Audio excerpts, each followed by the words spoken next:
We did an activity where we got Legos and we built a kind of mock city with the Legos, incorporating the different solutions that we learned about for having a city that's environmentally sustainable. We had to first brainstorm an idea for the problem that we were given, and then we came up with a plan, and then we worked together to start creating it, and all of our ideas came together. We went after some birds.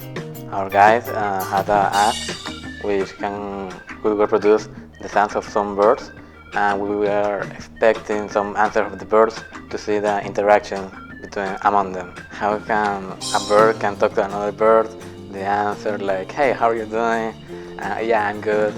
This program is pretty good. It's awesome. It's like you work and you are enjoying it at the same time.